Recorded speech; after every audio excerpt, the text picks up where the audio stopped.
and welcome to Learning Music with Pat. I decided today I would start off by showing you a real air guitar. Now, most people think of air guitar as you're standing there and you're pretending to strum a guitar, and that's your air guitar.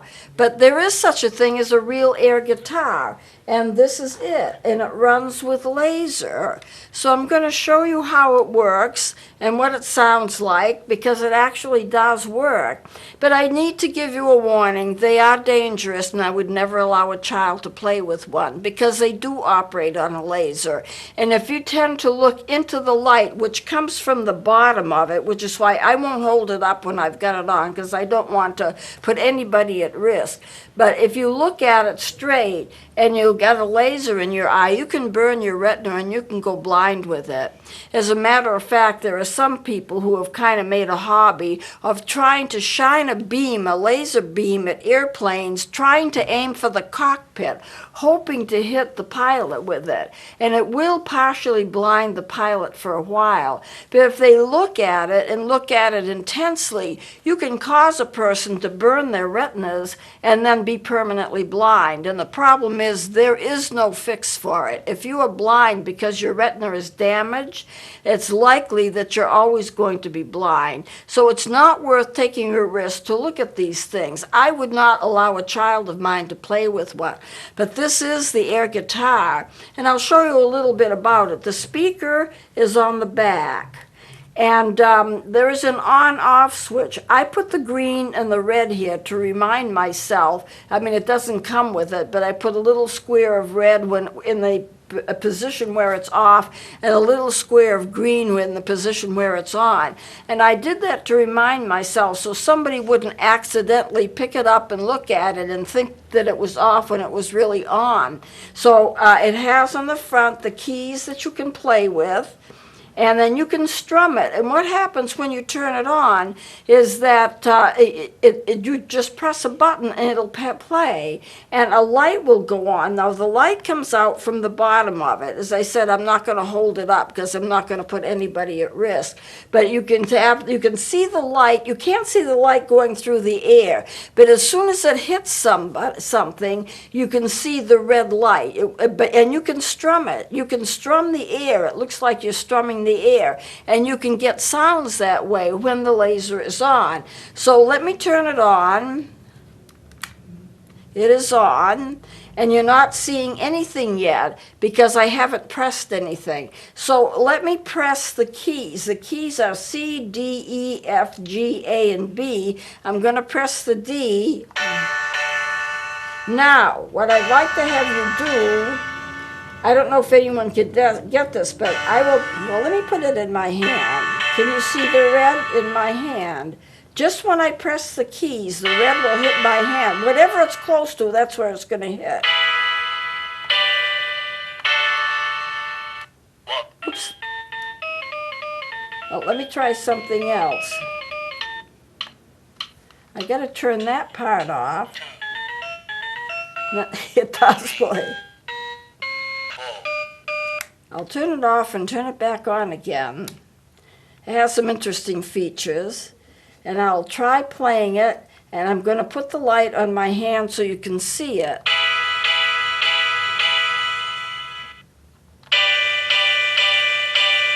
It looks on the screen, it looks like it's a light color. It really actually is red. If I hold it, I can strum it. And you can see the light maybe bouncing off my hand. I can strum it.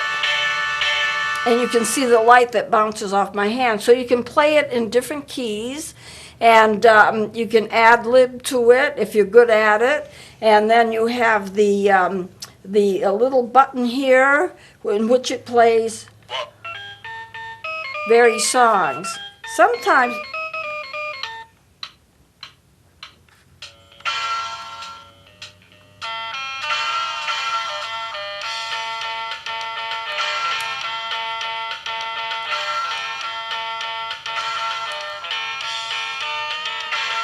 look at my hand, my right hand. I'm keeping it on so you can see the beam.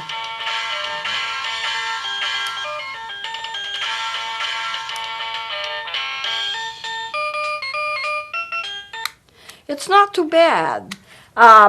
If you wouldn't want to listen to it maybe forever, but it does work. I would not allow a child to play with it, however, because all they have to do is pick it up and say, oh, that's a pretty light. Where does that come from? And look at the bottom in it and press it so the light will come on, and then they've got a burned retina.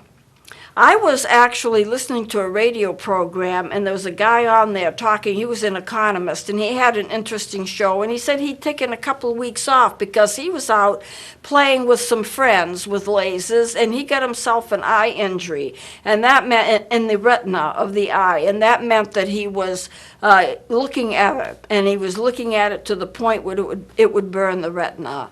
And so that's why I think it's so dangerous. Some people aim at aircraft. There are some people who use it for pointers. They can sit down if they're doing a presentation and they're talking and they want to show charts and so forth. All they have to do is sit in a chair and point the pointer, which is a laser pointer, at what they want people to see. So they don't have to stand there right beside the presentation. I've never used them, but they are handy. But you have to be careful. You can't look directly at anything like that, at any kind of a laser, because you can get really injured. So this is the air guitar. I bet there's a lot of people who didn't know that they really do exist, but they really do exist. So I've got it in the off position, nothing will happen, and I thought you'd just be interested in seeing that. Now the box, it comes in a box, and I'm just going to mention it. There is a warning on the box. It's not very big. It's just in this corner, and it says don't look directly at it because it can cause eye injuries. Well, I think that the warning should be a lot larger because I think the danger is that great. And when I'm not using it, and when I get back to my apartment, I will take the battery out of it. It takes 2 3-cell batteries. It's 2 AAA batteries, and I would take that out because I wouldn't take the risk of somebody grabbing it and say, oh, this is fun, and then getting an eye injury out of it. So that is the air guitar. You know, there's so many different kinds of instruments. I want to mention something about a guitar that's interesting that I've mentioned it once before, but you might not even know about it. If you have a guitar and you want to tune it, you want to tune it to an A because the A440 is the universal tuning note. You can tune it with a telephone as long as the telephone has a dial tone. You pick up the phone and what do you hear? You hear that annoying noise, you know? Well, that annoying noise is composed of 2 tones, and the top tone, which comes out the loudest, is a perfectly tuned A. With a perfectly tuned A that you can listen to on your telephone when you pick it up just to hear the dial tone, you can tune a guitar or any other stringed instrument that needs to be tuned to A440. So just for the fun of it, this is my melodica, and I'm going to play the A. Now, that's the top note. If I play the F, the bottom note is an F, so there's a third.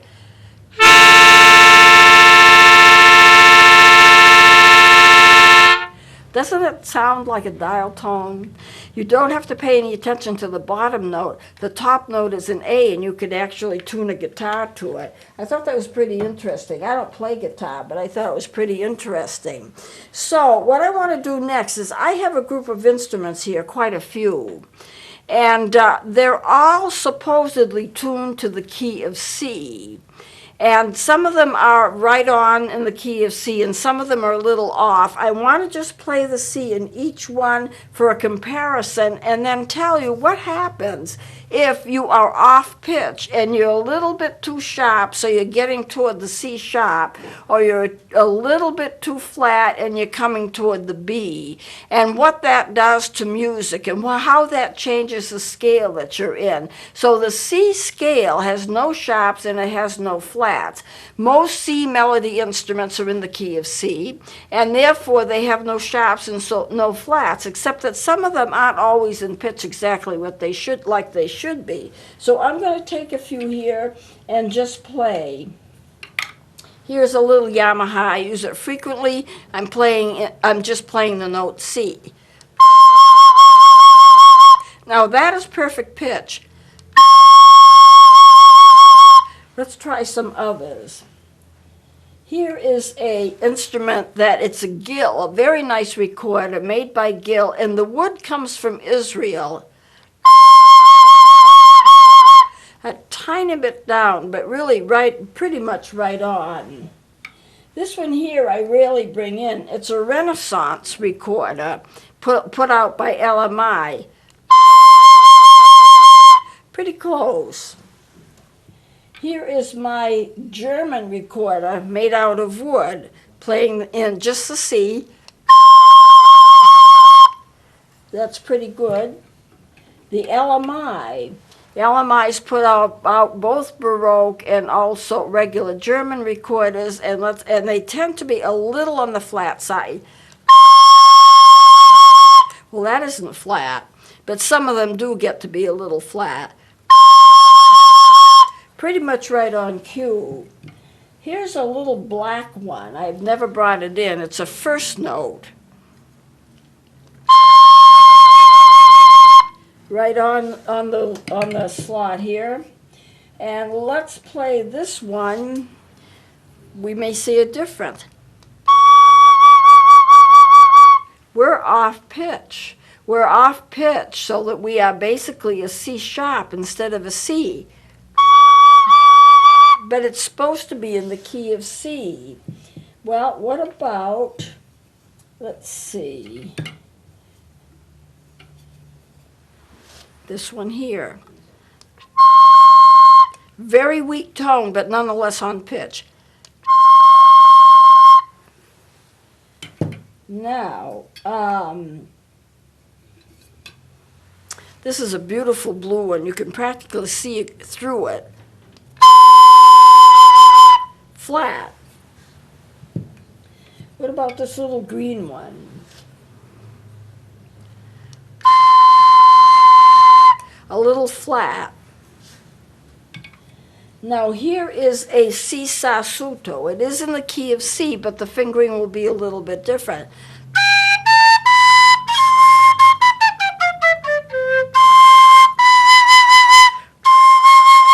It's going to pitch one step below, and it's in perfect pitch, but it's going to pitch one step below because there's no tone hole in the back, so it's going to be a little bit flat according to the other ones. Here is this is a penny whistle, a generation penny whistle made in England. It's going to pitch exactly the same, I think, as the other one that I just played.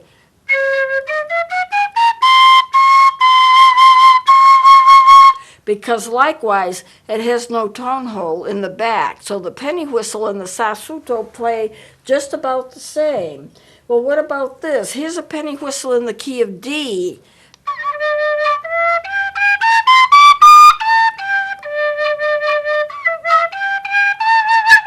You can play things in C. It's in the key of D, so it's going to be not in exactly the same pitch, but it plays very well, and I can play things in the key of C very, very easily, because a D, the note above the C, if it plays down a little, and it does because there's no tone hole in the back, it will reach the key of C very easily, so it's easy to play it. Now, I have a couple here that are not in the key of C. This is going to be the Pro Piper. Just to show you what instruments can do, the Pro Piper can play very well. It actually only cost me $1.98, so I'm amazed at how well it does. It's in the key of E flat. I didn't expect it to be in the key of anything really when I bought it. It was so inexpensive.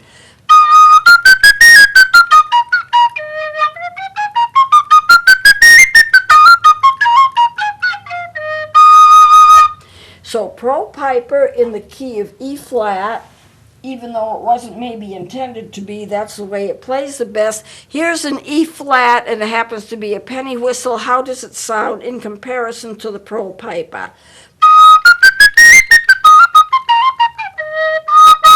The same. They're both in the key of E flat. So they match well. Now I've got two little song flutes here. And I don't know why I brought two, but I did.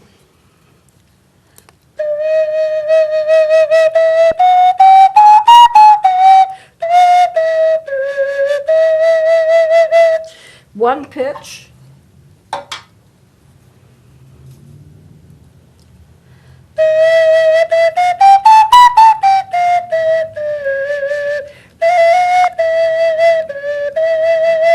Believe it or not, I've done solos on these. You can do it.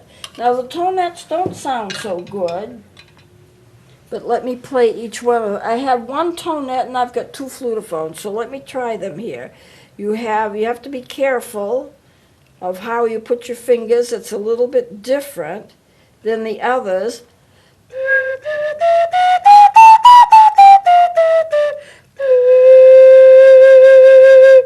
Not really in the key of C very well. The flutophones, I've got two. I've got black with white trim. I've got white with red trim. They're going to sound exactly alike, but we'll put them to the test.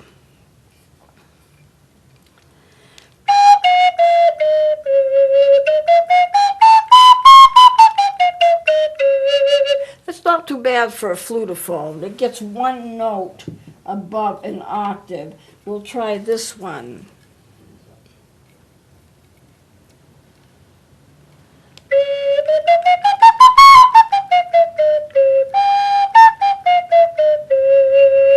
Now I just want to try something. I want to take the Yamaha. You can see that the flutophones are also in the key of C, can't you?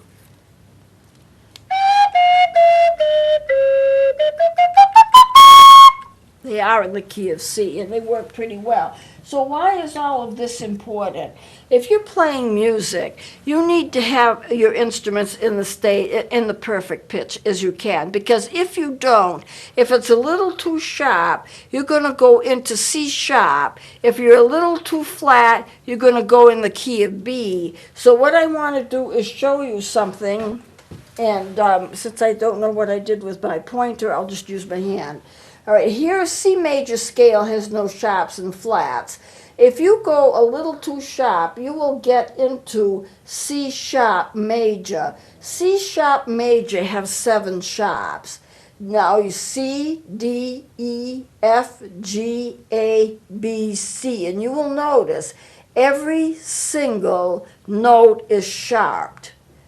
Now, if you have a scale in which every single note is sharped, then you can turn it into a flatted key as well as a sharp key, because if you're going to have 7 sharps, you can turn those sharps into flats, and what you get is going to be 5 flats.